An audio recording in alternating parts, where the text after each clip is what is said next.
我在街头表演戏法时，一名亿万富商忽然给了我1枚金币。10分钟后，我会开直播告诉所有人，我给了你这枚金币，而无论是谁持有金币，都可以继承我99亿刀勒的遗产。但1周之后，我才会正式立下遗嘱。我听懂了，接过金币转身逃跑。他的用意无非是想在7天内引诱所有人都来抢夺这枚金币，而只有赢家才能获得他的遗产。10分钟后，亿万富商如约开启了直播。不出几分钟，金币与财产的事便传遍了全城。我将那枚金币交给了一个年轻人，而他曾在春回街十字路口表演戏法。如果7天后他仍持有金币，那他就将成为我的继承人。去找吧，我把一切都放在那里了。虽然富商并没有公布我的相貌与性别，但我的照片还是立刻被发布到了网上。我在春回街见到过他，这是我当时顺手拍的照片。这家伙运气真好啊！我知道他，这人叫萧炎，是个专业变戏法的。他刚才还从我店门口经过呢，这是监控记录。他沿着春回街向东边跑走了。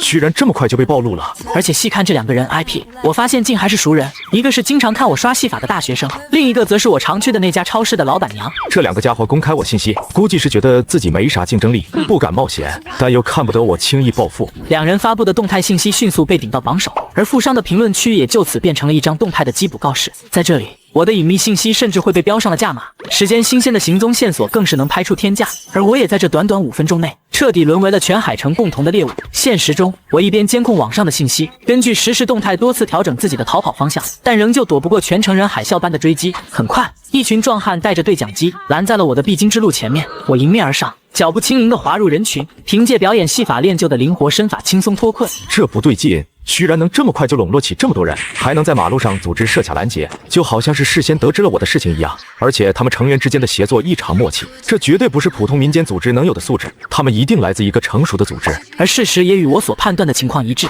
果真有一批有组织有规划的人员展开了对我的追击。他们对应着我的照片检查每个过路的行人，还有专人负责无线电监控和无人机搜查，甚至他们还在海城所有20米上的建筑物顶楼都安插了监视岗哨。我尽可能的一路躲避眼线，想要在消息彻底扩张出去之前偷偷出城，但逃窜的身影还是暴露在对方的天罗地网下。找到了，人刚刚进了金星路花园，速去速去！负责抓捕的壮汉们立刻闻声而动，无比准确地朝着我所在的方向找来。而不巧的是，刚好有几个抓捕者就正在公园附近蹲守，在得知消息后立马就向着公园走来。真是难缠，但好在他们离公园中心还有一段距离，而这个距离并不足以让他们看清我的长相，这是我唯一的优势，我可得好好利用起来。于是我猛地停下脚步，眼神飞速扫过视线内的众人，最终将目光锁定在一旁的一对情侣身上。2人20岁上下，并肩坐，状态羞涩，时不时会偷看对方。这样正值暧昧的2个人，肯定会把注意力放在对方身上，极大概率不会知道富商的直播内容。这男孩还与我体型相仿，外衣相似，就他了。想抓我？萧少今天就教教你们什么是戏法。我立马装作神情自然的样子靠了过去。先生女士，抱歉打扰2位的甜蜜时刻，在下唐突冒犯，不知道2位未来有没有定制钻戒的想法呢？钻戒啊，先不用了吧，我们还买不起。您误会了，我不是要推销钻戒，而是我们金店刚刚开张，为积攒人气推出了一项情侣挑战活动，赢了就能拿钻戒。请问2位有意向参加吗？真的假的？是几克拉的钻戒啊？不会是小米粒吧？这位先生，一看您就是内行。我将手掌轻巧一抖，一枚精致的钻戒赫然出现在手上。这枚钻戒的净度明度都在能达到中上，主钻副钻相加足有 1.5 克拉，市场价值5万元。如果2位不满意，我们金店还可以以2000元的价格当场回收。我们金店是上市企业，童叟无欺。您看，金店就在那边，只要您能在60秒的时间内从这个位置跑到店门口，那我手上的这枚钻戒就归您了。男人见到实物后两眼放光，立马变得跃跃欲试起来。而此时已经有2名壮汉出现在我100米之内，并且正迅速的包围过来。我回过头，瞬间按下计时器，挑战开始，快跑啊！男人仅是愣了一瞬间，随后立马就狂奔而去。他的速度瞬间吸引了2名壮汉。跑那么快，肯定就是那小子，快追！就当男孩要抵达终点时，一名壮汉从天而降，将男孩摁在地上。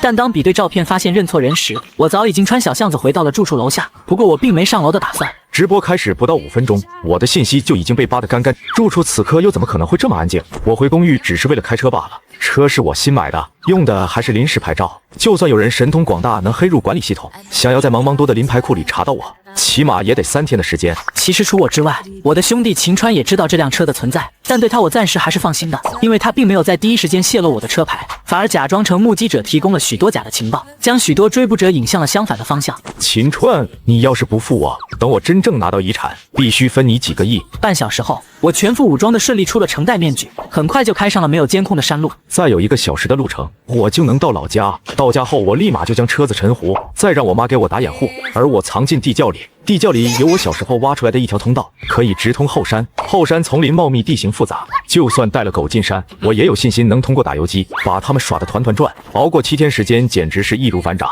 想到这里，我忍不住咧嘴笑了。但突然，我的后方有一辆重型卡车冲了上来，一阵天旋地转之后，我只看见一名中年汉子满脸纠结地向我走来。他翻找我的衣服口袋，最后掏出了那枚金币。应该就是这个了。俊俊，爸爸总算能救你了。我模糊的视线上一个小男孩跌跌撞撞跑了过来，抱着司机的腿大哭。我不要钱，我要爸爸。谁让你下来的？我不是说过让你待在车上吗？爸爸不要，我不想爸爸被帽子夫妇抓走。俊俊，你放心，等7天一过去，爸爸就去自首。为了给你治病，爸爸做什么都愿意。之后，司机一路将我拖到了山崖边。兄弟，对不住了，我只能这么做，我不能让我儿子有事。多的咱也不说了，我金大彪下辈子一定偿还你。我惨笑一下，竭力抬起头看了他一眼，在我们对视的瞬间，我忽然死命抓住了他的手腕。他努力挣脱，但我却如同狗屁膏药般粘在他的身上。我用尽最后的力气死死拉着他，视线落在他手机尚未熄屏的私信页面上。独家消息，萧炎的车型及临时牌照号，额外赠送他的实时位置，一口价10万。我前一秒还以为秦川是站在我这边的，没想到他出卖我出卖的最干脆。之前秦川借过我的车，估计是下载了关联的 APP， 所以能查看我的实时位置。你放开我，你赶紧放开啊！我答应你，只要你不公开我的位置和信息，那我就不瞎你。听到金大彪的话，我嘲讽一笑。你实在是太蠢了，就像我一样蠢。当你拿到这枚金币的那一刻起，你就已经……我话还没说，不知从何处而来的一根弩箭破空而至，那根弩箭带着不可抵挡的力道，将我与金大彪一同带下山崖。这就结束了吗？我不甘心啊！但等我再次睁开眼，却不是预想中的阴曹地府，我竟然好端端地站在春回街的道边，而我面前依旧是那位手持着一枚金币的富商。我这是重生了吗？我跟之前一样，从富商手中接过了金币，身上没有伤口，疼痛感也消失了，这到底是怎么回事？而此时，我也是第一次注意到了金币上的某个细节，这枚金币上居然雕着7只怪异的眼睛，而原本是全都睁着的7只眼睛，现在有1只已经闭上了。难道睁眼的数量代表着重生的次数吗？也就是说，我还有6次机会。想起山崖上的痛苦和绝望，我毫不犹豫地拿起手机给秦川打去了电话。咋了，兄弟？我强忍着怒火，装出平常语气。阿川，你快出来，有大客户上门，点名要看招牌的2号戏法。大客户能有多大呀？我一会还想看看直播呢。我直接给他转了2万块。这是客户给的定金，尾款还有3万，说我们演好了还能再加钱。我去，这么大方，你等我，我马上就过来。挂断电话后，我依旧脚步不停，直到看见了不远处的超市老板娘。经过她时，我看到她手机页面上的主播画面，里面的富商正说着要把遗产留给我的话。果不其然，老板娘很快就把我的位置泄露出来。仅仅3分钟过后，我的身后就跟来了几个壮汉，个个对我穷追不舍，而我直接跳进了一辆停在道边的皮卡车上。车上的秦川立刻一脚油门，飞速驶离了春回街。这一次，因为我提前将秦川叫了出来，他并不知道富商的直播，所以很认真地帮我开车。但还没看一会，秦川就注意到了奇怪之处，越来越多的轿车跟随着秦川的车后面，仿佛随时要一拥而上，更是有辆豪车在不断尝试别停我们。这家伙有病是吧？老是别我，有钱也不能在马路上这么玩吧？秦川加大油门，一下子把豪车甩在了身后。有钱了不起呀！再有钱，你现在也得看你秦爷爷的脸色，老子就不惯着你。我没有理会秦川，而是专心地估算着时间。这些人现在没动手，应该是想度过这段监控路段，而且他们互为对手，自然都会更为谨慎。很快，秦川来到了我上次被金大彪撞的那条山路附近。到了。山路上没有监控，他们最好下手。果然，立刻几声巨响传来，皮卡车被几辆汽车强行截停，秦川倒在方向盘上昏迷不醒，其他人下车后迅速围拢。就1枚金币，咱们这么多人怎么分啊？还能咋分？只能比谁拳头大。老子是专业拳手，金币我要定了，敢抢的就来试试。听我的，我有办法。你能有什么办法？自我介绍一下，我是上个集团董事长的儿子于峰。你们想拿金币，但也得想想能不能守得住。我的方案很简单，金币归我，我给你们每人1000万的支票作为补偿。剩余几人面面相觑，经过简短商量后，那个拳击教练带头表示同意。行，我们没意见。就在于峰给所有人签完支票后，他们一同打开了车门。下一秒，他们直接傻眼，因为小货车里空空如也，除了秦川外再也没有旁人。此刻，我退出监控 APP，关掉了车内记录仪的画面，准转身走进了阴暗的地下深处。事实上，2号戏法就是大家俗称的大变活人。实现这一魔术的方式不尽相同，但其原理都是依靠机关与巧妙的舞台设计。从一开始，秦川在停车等待我时，魔术就已经开始。秦川的车经过改造，座位地下有一个可开关的外开门，而秦川又故意将车停放在一处已经打开的管道井的正上方。在我进入车厢的一瞬间，我便推开机关门钻进了井下。而在路上的异常跟车，则被秦川自然地当作成一路追随的狂热观众。我熟练在的地下世界中穿梭着。2号戏法可是我最勤加训练的一大招牌，即便秦川再次反手，可要想在这复杂交错的地下世界抓到我，那也绝非易事。我本打算在地下死死苟住，等7天之后再重新现身，但我还是低估了人心的疯狂。外面的人的确找不到我，但是他们却盯上了我的家人。第2次死亡是因为我要舍身去救我母亲。我学生时代的好友出售了我的信息，老家的位置随即暴露，他们冲到我家羞辱伤害我的家人，并录制下来后在全城范围内投放，想要以此逼我现身。在一次钻出地面补给食物时，我看到了母亲被伤害的画面，于是在我小心翼翼踏进家门的那一瞬间，我便被一记重击结果当场。有了上一次的经验，我明白过来，虽然自己可以保全自身，但家人的安全我却无能为力。在我踌躇间，我突然想到了一个人。穷的怕横的，横的怕凶的，而能让这些人全都怕的是不要命的狠人。而我恰好知道一个真正的狠人，那个一心只为救儿子的金大彪。哪位？你好，我是萧炎，财产金币的持有者。我要你帮我做件事，酬劳1个亿，即便你没能完成任务，我也会收养你儿子，保证他健康长大。我知道你是富商直播上的那个人，你是怎么找上我的？你想要干什么？我直接跟他打开了视频对话。金大彪，别犹豫了，俊只有我能帮你救。金大彪看到我这张脸，还是不由得愣了一下。真的是你，跟网上的图片一模一样。别废话了，你是想我去接你母亲吧？金大彪直接打断了我。我看了直播，那群疯子去找你母亲了。对，我就是为了我的母亲。接下来只要你按我的吩咐做，7天之后1个亿会如约到账，我不会少你1分钱。金大彪回头看了看正在输液的儿子，最终向我坚定了点了点头。随后我直接直播连线了那群混混，混混立马将镜头转向母亲。老太婆，你儿子来了，快告诉他，让他快点回家。听见我的消息，本来一动不动的母亲艰难地抬起头，浑身上下受伤得十分严重。我强忍满腔怒火，没事了妈，我马上就回来。孩子，你别回来，妈没事，你保护好自己啊，妈真的没事。我死握拳，随后冷静地和他们约定了交换人质的地点。3小时后，我顺着下水管网来到了城市最边缘的位置。混混们很快也带着母亲赶到，他们刚刚看到我，立刻就向我冲了过来。我急忙拿出金币，将整条胳膊都伸出山崖之外。放开我妈，不然我就把金币扔下去。4、5个混混交换了一下眼神，随后将我妈向前一推。我见状，毫不犹豫地将金币向远处一扔，带着母亲就跑。而这些混混丝毫不理会我，争相去抢那枚金币。然而当他们终于靠近了那枚金币时，不远处有车灯瞬间亮起，金大彪将油门一踩到底。一连串猛烈的响声过后，那些混混连人带车，包括金大彪自己在内，都从山崖上一冲而下。他是主动把车开下去的，以此来交换我收养他儿子的条件。我把母亲安顿在地下后，我才重新回到林子里捡回了那枚金币。可就在这时，我的身后竟也猛然亮起了2道雪白的车灯，螳螂捕蝉，黄雀在后。我原以为我已经是聪明的黄雀，但奈何还有更高明的猎人在等我。有人从车上下来，2个黑漆漆的洞口顶住了我的后背。萧炎，我起初还以为你就是个下酒楼的戏法师，没想到你还真有2下子呢。你是于峰，一热，你还认识本少爷？赶紧把金币乖乖交出来，免得遭受皮肉之苦。这下该怎么办？对方人多势众，但我也不能让母亲再次面临危险。有了，老子就再给你们演上一出大戏。我以于峰反应不及的速度，当即向着不远处的海岸狂奔。给老子追，不能让他跑了。等我跑到海岸边上时，我已经退无可退，而于峰和他的保镖也将我团团围住。你们很想要这枚金币对吧？我做了一个华丽的手势，像戏法展示一样，将金币夹在中指和食指之间展示给他们观看。几人顿时双眼放光。萧炎，你老实点把金币给我，我可以立马开给你1000万的支票，足够你下班。不等于风说完话，我立刻转身挥手，一道亮光从我手指间划过，直接坠入进大海，激起了一阵小小的水花。萧炎，你疯了吗？既然我无论如何都保不住这枚金币，那还不如毁掉。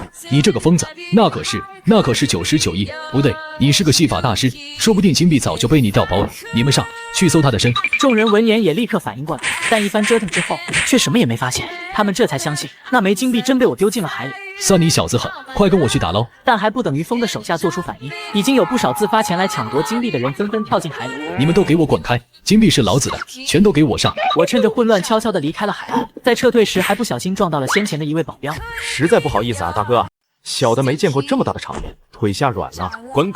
别耽误我们于风公子的大事！我悻悻然地笑着跟保镖告别。一群大老粗，拿什么跟你萧爷爷斗啊？其实就在我转身扔出金币的那一刻，我就已经将金币藏进了袖子的夹层里。扔出去的那道光亮不过是金大彪遗落的车玻璃碎片。等于风的保镖搜身时，我又将金币放在他的保镖身上，最后趁着众人混乱之际，再将金币从保镖身上取回。当我走回山崖附近，正准备钻进管道时，我忽然被猛地撞飞，竟有人想从我身后将我推下悬崖。我惊恐回头，这才发现推我的是个大妈。最后一秒，我惊险地扒住了观景平台的边缘，整个身体悬挂在半空。大妈面目狰狞地用拳头砸我的手。金币已经不在我这了，你还找我的麻烦干什么？没想到她更激动了，大声尖叫：谁让你扔的？谁让你这么做的？那可都是我的钱，你凭什么不还给我？你怎么这么自私啊！好在这时有其他人注意到了这边的动静，我大喊救命，可那些人目光却和大妈一样恨意滔天。我明白过来，如果说我持有金币只是惹人嫉妒，那丢掉金币则会彻底激发部分偏激之人的仇恨，因为对这些人来说，是我亲手撕碎了他们一夜暴富的经历。我深吸一口气，在我已经准备好了要重开第3轮时，忽然间有人拉住了我的手，居然是秦川。他为什么会来救我？还没等我想明白，就有人从背后踹了秦川一脚，我跟他一起坠下山崖。再次睁开眼，我又回到了春晖，而秦川先前的搭救此刻令我坐立难安。这小子到底什么情况？他明明知道的，以我们的交情，我有了钱以后不可能不帮他，第一次却还为了20万就背叛我。可是在我丢了金币之后，他又来救我，他到底想要干什么？但直播的开启已经迫在眉睫，我根本没有时间多想，赶紧给秦川打电话，让他来协助我表演2号戏法。而我也再次改变了后续的策略，指挥秦川停车后，我同时开启了直播，而直播的内容则是公开拍卖那枚金币。金币放在我手里等于引火烧身，还不如跟那些身家显赫的人做交易来的安心，既能将持有金币的矛盾进行转移，还能拿到一笔不菲的收入。消息一出，直播房间很快涌进了几10万人，一边的连线小窗里也顿时出现了许多贵气十足先生和女士，而先前追杀我们的于峰自然也在其中。拍卖开始，起拍价5000万，每次加价不得少于100万。很快，拍卖价就上升到了9000万，于峰也在一直跟价。网上说他是集团董事长的次子，被他同父异母的哥哥打压得很厉害。最近董事长去世，他估计是想靠着金币自立门户，那我当然不能让他如愿。价格来到5亿之后，就只剩下于峰和其他2人在竞价。对于峰来说，5亿已经不是一个小数目了。然而当金额来到6个亿后，其中一名竞争者率先放弃，于峰则硬着头皮加价到了6亿5千万。谨慎的西装男也没有立刻跟进，而是在打了个电话后，将价格抬手到了7亿，这完全突破了于峰的上限。他最终只能眼看金币落入别人的口袋。但其实早在竞价还处于5亿时，我就私信了西装男，不管最后成交价是多少，我都给他95折，只要他配合我把于峰踢出局就行。怎么称呼你？我叫陈山，是问鼎集团的首席财务顾问。萧炎先生，我们公司的董事会强烈要求当面交易，一手交钱一手交货。不可能，我只走平台，你们把钱打给平台后，我就会把金币交给你们。我能理解你的难处，但是这个直播平台本身市值才5亿，怎么担保得了6亿的交易？就算担保的了，我们也担心金币会被调包，毕竟您可是专业的戏法大师。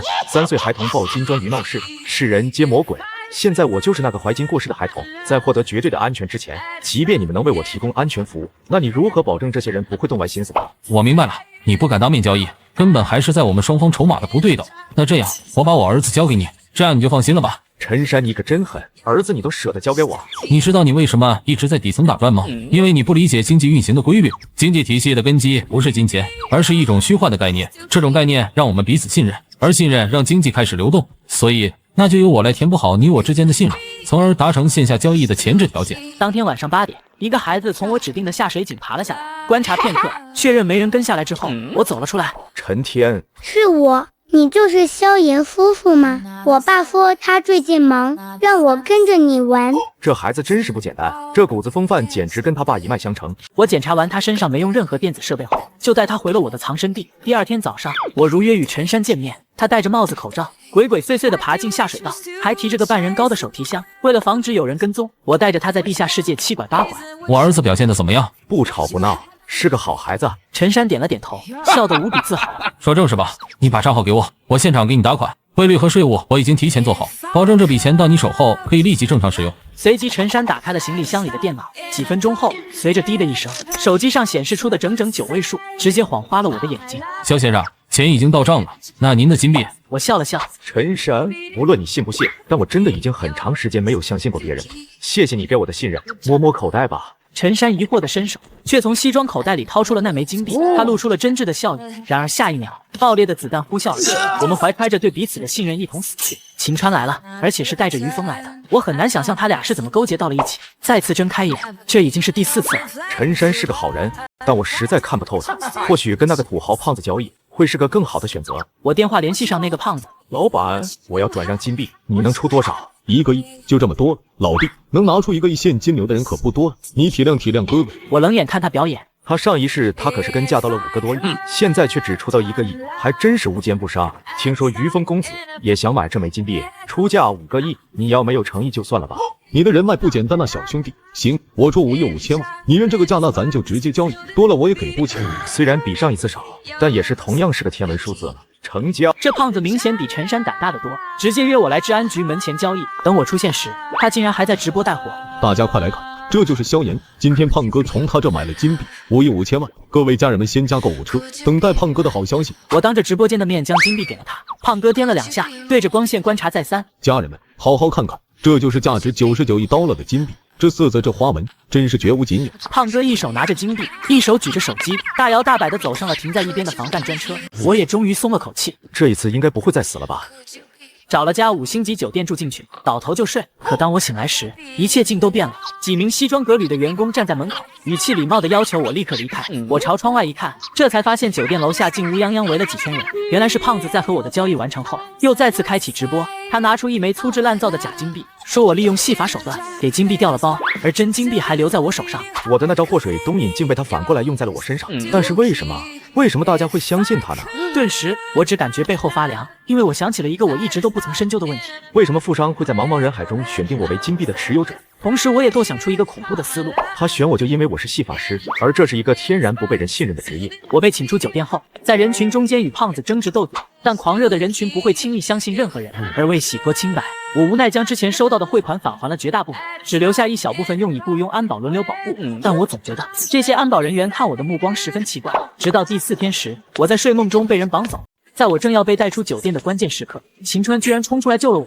他载着我一路狂奔，直到把车开到山林里。他将我解开之后，我却一把将他推出了驾驶座，夺了车就走。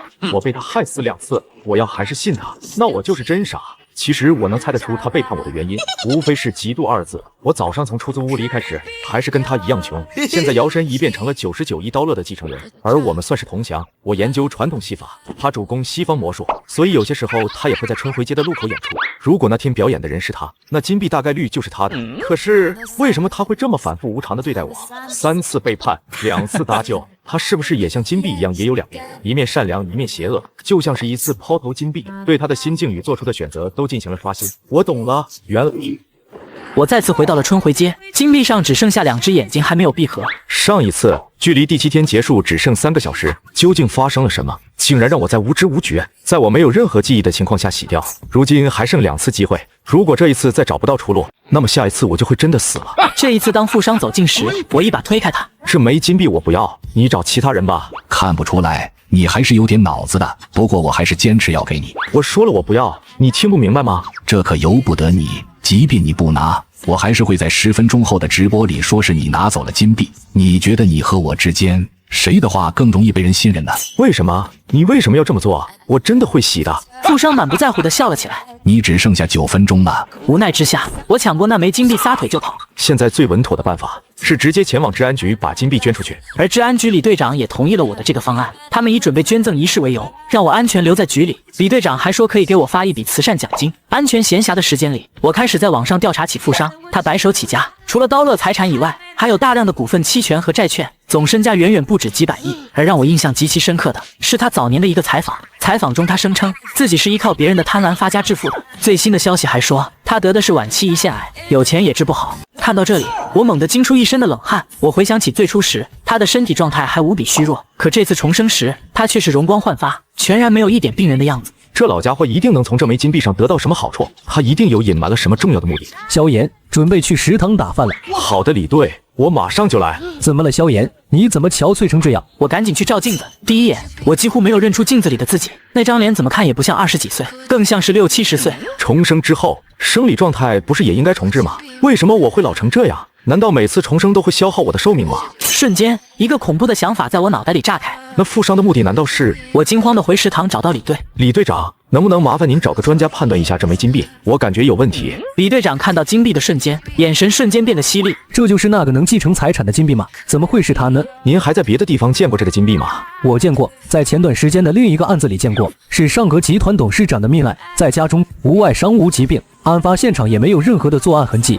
法医怀疑是毒伤，但却始终没找到证据。唯一的疑点就是他脖子上挂着的这枚金币。上格集团董事长，那不就是于峰的老爹吗？这样看来，于峰的死缠烂打应该也另有目的。我终于意识到，一切都是富商布下的骗局，而目的就是为了吸取我的生命。接下来的几天，我疯了一样研究金币的事，终于在这天晚上有了眉目。诡异物档案，千手司命，别名双面命主，一面是黑煞凶相，闭眼司长死亡，一面是金光宝相，睁眼普照生机。没猜错的话，富翁身上肯定也有一枚金币，而且金币上眼睛的状态必然与我的这枚相反，所以他才能不断的吸收我的生命。我立马找到李队长。李队，我觉得上格集团董事长的案子很可能跟富商有关，建议你挖掘一下关联信息。刚说完话，我就控制不住的疯狂咳嗽。我已经快没时间了，满打满算，这一轮我只剩下2天，再加上下一轮的7天，要是找不出反制的方法，我就必死无疑。而李队长此时也找出上格董事长的卷宗研究起来，在死因一页。有几行字让我的心砰砰直跳。死者有肝癌历史，但癌细胞曾彻底消失过一段时间。死者期间曾短暂恢复健康，判断不符合现实常理，情况疑似为误诊。这样看来，他大概率不是受害者，而是主动利用金币特性的加害者。但他为什么会洗掉？难道是他的被害者成功反制？想到这里，我立刻翻到人际关系部分的卷宗。最终，一位家政人员引起了我的注意，他叫张天火，是上格集团雇佣的私厨。在案发前3天左右，忽然开始肚子疼，一开始只是轻微的疼痛，很快愈演愈烈，让他连腰都直不起来。去医院检查后，诊断为肝癌晚期。可就在他准备去上京重新检查时，忽然间又病痛全消，再去复查却被告知是误诊了。而等张天火回去上班时，董事长已经醒了。再往下看，还有详细的张天火的笔录信息。在肚子疼之前，董事长那天突然送给了我一个项链，挂的还是一枚金币，看着就感觉很贵重，但我不敢收，怕别人觉得我是关系户排挤我就一直想找机会把东西还回去。后来有一天，我趁董事长不在办公室，就偷偷进去把项链放进了他的抽屉里，但哪知道董事长当天就发现了，还特意跑到厨房里重新帮我把项链戴上，甚至还命令我让我上班时间也不能摘，如果我不听就要开除我没办法，就只能戴着了。张天火归还项链时过于紧张，估计没有看清抽屉里的情况，但我猜测张天火拉开的抽屉里还有着另一枚镶嵌了金币的项链，2条项链混放在一起难以分辨，而董事长又在慌忙之下错将属于自己的那条给了张天火，因此他反而遭到了反噬。看完这些后，我便眼前一黑昏了过去。我明白，我这条命的时间已经到了，最后一条命开始。富商再次出现在我的面前，他此刻甚至已经是个年轻人的样子，而我则垂垂老矣，虚弱至极。我大脑飞速地思考着，他这样的人一定不会像于峰的老爹那样蠢到将金币随手放在某个地方，最大的可能还是由他亲自保管，而且他身后还有保镖，凭我现在的状态根本不可能硬抢。萧炎，为什么你还不跑啊？我现在这样，我还能跑到哪去？没什么好跑的。我很荣幸收到你的金币，作为答谢，我想为大家演一场戏法。我单手一挥，一枚普通金币赫然出现在我的手心，再一挥，一枚变成2枚，2枚变成3枚，而后全部消失。当人群已经密集到堵满了整条街道时，富商才意识到他们已经被人群层层围住，没了逃脱的可能。富商察觉不妙，立马掏出手机拨打了电话。而我此刻面对着人群，从兜里拿出了那枚睁着最后一只眼睛的金币。我隐约看见了许多张熟悉的脸，有秦川，有金大彪，有超市老板娘和男大学生。我忽然抬手一丢，一道金光瞬间射向空中，人群顿时发出惊呼，一起向着金光消失的方向移动。我做了个手势制止住混乱的人群，他们定睛一看，才发现金币仍在我手上。我微微一笑，手一挥，再次让金币凭空消失。举起2只摊开的手后，我立刻手指向一名保镖，在他的口袋里去找找看吧。人群瞬间一拥而上，那位保镖被强行拖入人群。很快，人群中传出一声失望的回应：没有啊，保镖口袋里的只是枚普通的1元硬币。于是人群再次向我聚集过来。不好意思，失误了，那我们再来一次。说着，我单手一举，那枚金币在我指尖疯狂旋转，但竟然逐渐透明消失。接着我又指向了第2名保镖，但还不等我说话，第2个保镖已经识趣地举起手，主动地掏兜证明自己。趁他摸口袋的功夫，我猛地飞扑过去，甩出一张红布将其完全笼罩。众人还来不及惊讶，我又瞬间将红布扯下，那名保镖居然从原地当场消失。我大笑着看向暴怒的转身跟围观人群说道：接下来就是最后的表演，也将是那枚99亿金币的最终归宿。大家来猜一猜，那枚金币在谁的身上？2个选项，一次机会，谁猜中了？金币就是谁的。说罢，我主动走向人群，而当我从人群中穿过时，我几乎衣不蔽体。此时人群中开始有人大喊：金币不在萧炎的身上，那就只能在富商的身上了。你这老人家也真是的，既然要给遗产，何必又自己藏着掖着呢？人群众人一步一步向富商靠近，我此时大喊：上啊！那金币就在他身上，谁抢到就是谁的。我的声音如同令箭，所有人顿时朝着富商一拥而上。期间有人一把扯住了富商的大衣，一把就掏出了那枚只有一只眼睛紧闭着的金币，把它还给我！富商凭借我的身体素质，眼疾手快地将金币夺了回去，但发生的下一幕却让他彻底癫狂。他那枚金币上已经睁开的眼睛竟然全部缓缓闭合，最后变成了6闭一睁的状态。而远处的我手里正弹着一枚金币，笑得无比阴森。但紧接着，天空上方传来噪音，一辆直升飞机缓缓降至低空，人群见状也纷纷安静下来。萧炎，你有话好好说，咱们到上面再谈。在直升机的震慑下，我跟富商安全地登上了飞机。万丈高空上，只剩下我和他以及2名驾驶员。因为象征生机的金币在我手中，同时碍于我的戏法手段，富商根本不敢轻举妄动。我率先开口：我的生死是你一句话的事，而你的生死也同样被我抓在手里。比起鱼死网破，我们倒不如把生死交给命运。说着，我伸出了2只手，你来选一只，看看是黑煞胸前还是金光宝钱。说到宝钱时，我微微举起左手；说到胸前时，我则用右手示意。富商咽了咽口水，眼珠子乱转，显然是在动歪脑筋。我劝你还是好好选，我们现在可是在几千米的高空，如果我把金币扔了下去，你有信心能在7天内找回吗？我两袖清风，大不了就是陪你一起洗。可你呢？你这几百亿的身价，输得起吗？富商闻言彻底绝望，半哭着点了点我的左手。然而在我放下左手的那一瞬间，他却眼疾手快地抢走了我右手里的金币。别想骗我，我知道你们这个变戏法的套路，你在故意诱导我选左边，跟我斗，你还太嫩了。富商此刻倒在座椅上不停抽搐，而我的身体则正迅速恢复生机。我弹起左手的那枚硬币，下落后摔在了富商的脸上。老板，你输的不冤，因为左边的这枚也一样不是宝钱。富商在怒击之下彻底昏迷，而我单手一抖，真正的金像宝钱跃然于指尖。准备降落吧，以后我就是你们的新老板了。